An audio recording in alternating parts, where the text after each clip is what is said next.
হয় আপোনালোকে ভিডিওটোৰ থাম্বনেলত ঠিকেই দেখিছে যে জিএমচিত ওলাইছে চাকৰি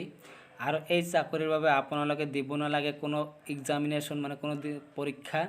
আৰু আপোনালোকে ইন্টাৰভিউৰ যোগেদি লাভ কৰিব এই চাকৰি আৰু কি চাকৰি দিলে এই জিএমচি এইচত আৰু এই পোষ্টৰ বাবে আবেদন কৰিবলৈ হলে এডুকেশনাল কোৱালিফিকেশন কি লাগিব আৰু কি পোষ্টৰ বাবে দিলে এই চাকৰি আৰু কেতিয়া আবেদন কৰিব লাগিব লাষ্ট ডেট কেতিয়া কি সেই সকলো বিষয়ে আপোনালোকে জানিব পাৰিব আজিৰ এই ভিডিওটোৰ জৰিয়তে সো আপোনালোকে মোৰ এই ভিডিওটো প্ৰথমৰ পৰা শেষলৈকে অতি গুৰুত্ব সহকাৰে চাই থাকক মই আপোনালোকক গোটেই তথ্য জনাই দিম আজিৰ এই ভিডিওটোৰ জৰিয়তে আৰু আপোনালোকে যিখন নোটিফিকেশন দেখা পাইছে এইখন হৈছে এখন অফিচিয়েল নোটিফিকেশন আৰু এই নোটিফিকেশনখনত মই আজি আপোনালোকক সকলো তথ্য জনাই দিবলৈ চেষ্টা কৰিম আৰু আপোনালোকে যদি মোৰ এই চেনেলত প্ৰথমবাৰৰ বাবে ভিজিট কৰিছে তেনেহলে আপোনালোকক মই ৰিকুৱেষ্ট কৰিম আপোনালোকে প্ৰথমতে মোৰ এই চেনেলটো সাবস্ক্ৰাইব কৰক আৰু আপোনালোকে যদি মোৰ এই চেনেলত প্ৰথমবাৰৰ বাবে ভিজিট কৰিছে তেখেতসকলক মই ৰিকুৱেষ্ট কৰিম প্ৰথমতে আপোনালোকে মোৰ এই চেনেলটো সাবস্ক্ৰাইব কৰক আৰু এনেকুৱা ধৰণৰ ভাল খবৰ পাবলৈ হলে আপোনালোকে নোটিফিকেশনটো অন কৰি থৈ দিয়ক যাতে মই আপলোড কৰা নতুন ভিডিঅ'বিলাক আপোনালোকে অতি সোনকালে পাই যায় আৰু এতিয়া আহো যে কি পোষ্টৰ বাবে দিছে চাকৰি আৰু এডুকেশনাল কোৱালিফিকেশন কি হ'ব লাগিব আৰু কিমানটা পোষ্ট আছে আৰু লাষ্ট ডেট কেতিয়া সেই সকলো বিষয়ে ইয়াতে কৈ দিছে যে name of the post junior research fellow ইয়াতে আপোনালোকৰ আবেদন কৰিবলৈ হলে এডুকেশনাল কোৱালিফিকেশন কি লাগিব ইয়াতে কৈ দিছে যে post graduate degree in basic science with NET qualifications or graduate degree in professional degree with NET qualification or postgraduate degree in professional course আৰু ইয়াতে কৈ দিছে যে 2 years experience লাগিব মানে 2 years research experience in a recognized institute or laboratory ইয়াৰ বাবে আছে total number of post 1 interview হ'ব 10 ডিসেম্বৰ 2019 আৰু এই ইন্টাৰভিউ ক'ত হ'ব মই ভিডিওটোৰ শেষত আপোনালোকক জনাই দিম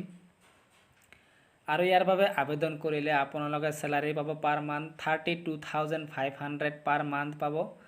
আৰু ইয়াতে কৈছে নাম্বাৰ 2 ল্যাবৰেটৰী টেকনিশিয়ান ইয়াৰ বাবে এডুকেশনাল কোৱালিফিকেশন লাগিব 12 pass in science subject and 2 years diploma in medical laboratory technology আৰু আপোনালোকৰ লাগিব minimum 2 years research experience in a recognised institute or laboratory ইয়াৰ বাবে আছে টোটাল নাম্বাৰ অফ পোষ্ট এটা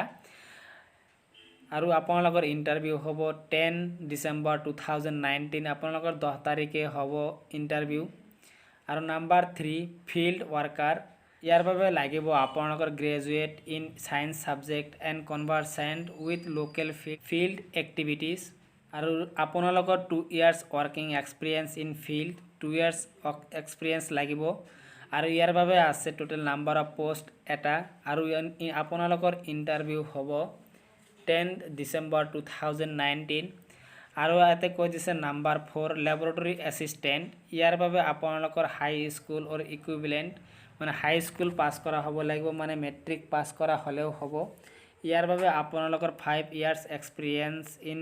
related field from a government institution or recognised institute or certificate of 1 year training in the relevant area ইয়াৰ বাবে আপোনালোকৰ স্যালাৰি হ'ব 14910 rupees per month ইয়াৰ বাবে এটা পোষ্ট খালি আছে মানে টোটাল নাম্বাৰ অফ পোষ্ট খালি হৈ আছে 4টা আৰু এই 4টা পোষ্টৰ বাবে আপোনালোকৰ ইন্টাৰভিউ হ'ব 10 ডিসেম্বৰ 2019 তাৰিখে আৰু আপোনালোকৰ ইন্টাৰভিউ ক'ত হ'ব ইয়াতে কৈছে department of microbiology 5th floor Narakasur hill top Guwahati medical college and hospital Guwahati মানে জিএমচি এইচৰ এই ইউনিভাৰ্চিটিত হ'ব আপোনালোকৰ ইন্টাৰভিউ আৰু আপোনালোকক ইয়াতে কিছুমান এনবি দি দিছে যে candidate are requested to bring all the relevant documents in original and one set of photostat copy মানে photocopies of the same along with CV আৰু আপোনালোকৰ যিখন এডুকেশনাল কোৱালিফিকেশন আছে গোটেইকেইটা এডুকেশনাল কোৱালিফিকেশনৰ অৰিজিনেল কপিখন লাগিব লগতে আপোনালোকে এটা ফটোকপি সেট বনাই লৈ যাব লাগিব আৰু আপোনালোকে যেতিয়া ইন্টাৰভিউত এটেন্ড কৰিব কোনো ধৰণৰ ফিজ পেইড কৰিব নালাগে আপোনালোকে ডাইৰেক্ট ইন্টাৰভিউত আপোনালোকে এটেন্ড কৰিব পাৰিব আৰু আপোনালোকে ইন্টাৰভিউত পাস কৰিলেই পাই যাব চাকৰি সো বন্ধুসকল ভিডিওটো যদি ভাল লাগিছে লাইক কৰিব শেয়াৰ কৰিব বাই বাই জয় অসম জয় হিন্দ।